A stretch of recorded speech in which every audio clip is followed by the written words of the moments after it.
Hello everybody. We're about half an hour after lunch, so I just want to check that you're all feeling enthusiastic and still have lots of energy. So I'll start off just by asking everybody to stand up if you care about your local area. It's a fairly simple one that hopefully most people do care about their local areas. Okay, I want you to keep standing up if you have ever worried, or if you're ever concerned, if you're ever annoyed or angry about something that's happened in your neighbourhood, or something that's missing, or something that needs to change. If you don't think that, then do sit down. So almost everybody. I don't think anybody sat down then. Okay, good.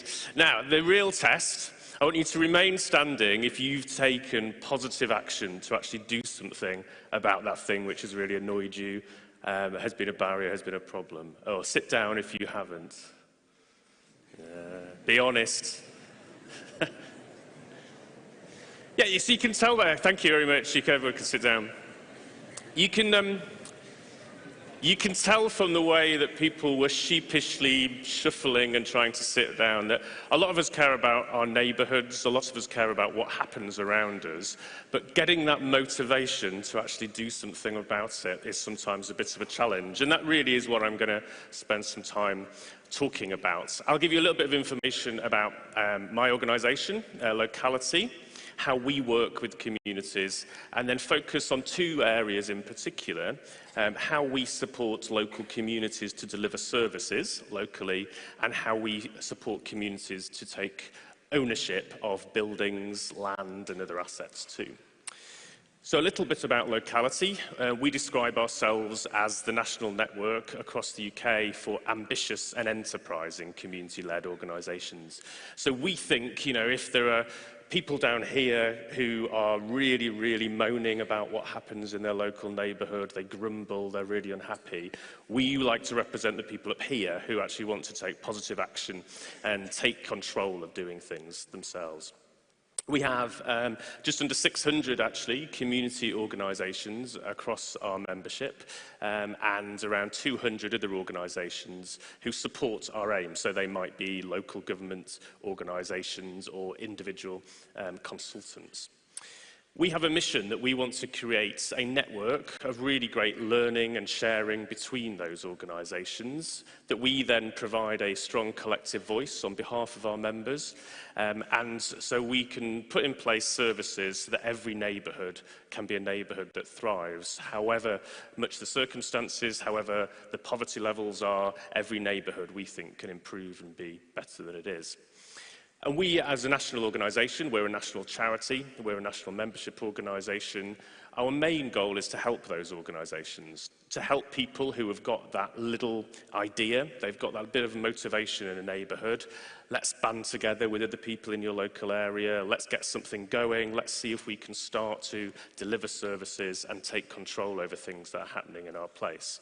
So we provide that support, that motivation and that encouragement, and then we also work very closely with government at national level and local level to try and influence the direction of legislation, policy, funding. And we run a number of national programmes which are also aimed at trying to generate that kind of enthusiasm. Because we always think at Locality that every neighbourhood has assets in it. So that could be land and buildings, but it's also human assets. We know that people have the ability to be able to do things for themselves and to take on responsibility. But often what they need is that confidence building, they need that nudge, they need that support, or they need that hand-holding, as we describe it, to get things off the ground. A list of some of our national programmes are there, which I won't go into, but there's lots of information on our website if you do want to have any more information on some of those programmes. But the thing I'll just focus on in terms of the programmes before I move on to the more detailed bits are this really useful journey that we often find we take people on. So you can see there's an idea that starts off. Somebody has got that kind of that entrepreneurial spirit, that idea, that bit of creativity, and something needs to be done. Once we know and once we've found that person that wants we can do, then it's about taking that really big first step. Maybe we can do it. Maybe we can have a go. And often we find that usually happens if there is a particular crisis in a neighbourhood. So it might be that a very, very important local services has closed down. Maybe a pub or a shop has closed because the owner has moved on or closed it. Or maybe something has happened externally in the neighbourhood, like a flood or another kind of disaster. And then that kind of acts as a rallying cry to get people together. We give them then the confidence, the tools, and actually get them to think ambitiously but also realistically about what they can do. Because once you get to the enthusiastic stage, we often find that you then have to say, okay, the enthusiasm is great, but be realistic about how much income you can bring in, how many costs you have.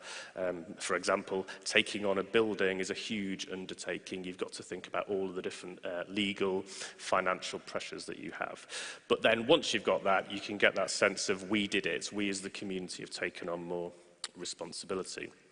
And that really is at the heart of how our member organisations, what we call community anchors, have done. They've gone on that journey, they've worked with local people to solve particular problems, and they're starting to do things for themselves, regardless what local government or other agencies are doing. The original community anchor organisations came from the settlement movements in the 19th century. So typically university colleges, primarily Oxford and Cambridge university colleges, set up little establishments, buildings and houses in very, very poor neighbourhoods, particularly in London and other cities across the UK, to do good work with the local community. So at the beginning, it was tended to be relatively patronising. I guess we might think about it now in terms of supporting local children around hygiene and parenting skills. But over the years, they've really developed into very important laboratories for social action. Lots of the work that they did originally set up the welfare state that was introduced in the UK from the 20th century onwards. And there's not one single model for one of these types of organisations. They exist in very rural, small communities. They exist in inner city areas. Some of them have no paid staff. They are based on volunteers and they offer a limited range of services. Some of them employ several hundred people and offer a range of very, very complex sets of services, and in some ways are competing for local government in the scale of work that they do. But what they all have in common are these key areas. They are, in particular, they are independent of the state. They are for the local community, and so whatever they provide in terms of the services they do, it is flexible and based on the economy. And really importantly, they retain wealth within a neighbourhood. So a big part of what we do is to try and encourage community groups to own buildings, to generate income from social enterprise and social businesses so that they can give employment opportunities to local people and retain all of that wealth within the neighbourhood. And one of the key things that we've been focusing on is around public services and our Keep It Local campaign. Because the trend, particularly in the UK, but across the rest of Europe too, to some extent, has been outsourcing of public services. Now, often that's going to private companies, but actually the problem still exists even if it's going to large national charitable organisations. Because the issue is the remoteness of the service. Removing it from the design and the delivery of local people means that often we are paying higher costs for poor services that don't actually meet the needs locally. So we produced a report, again, if people are interested in following us up, it's on our website, to try and look at some of the problems if you did not have locally based service delivery. And one of the case studies that we looked at is demonstrated by this very colourful picture.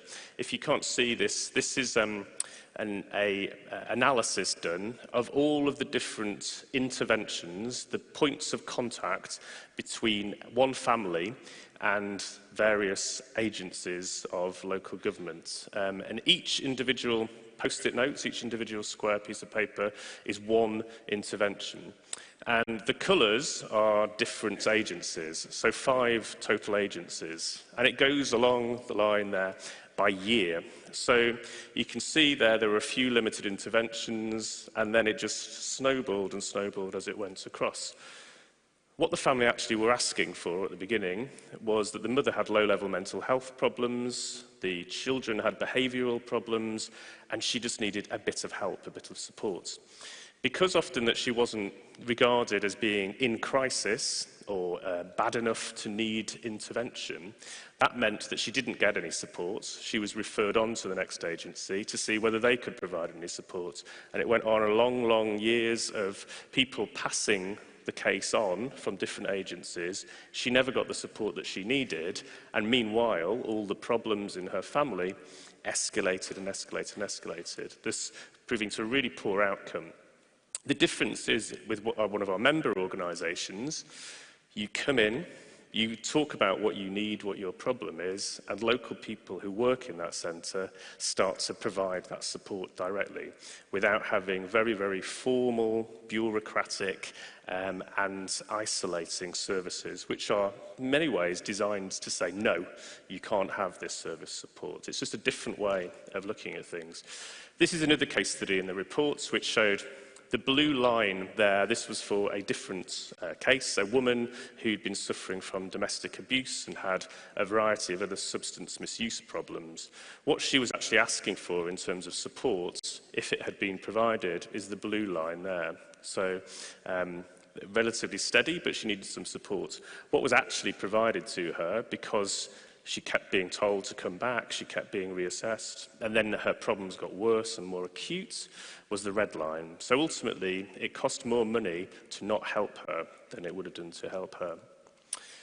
So the message of this campaign is all about, people rely on public services, but they're not working at the moment for the end user, and we as taxpayers are all spending more money than we need to on the service. So keep it local is a really simple message. It's about saying that people understand the problems locally and can design.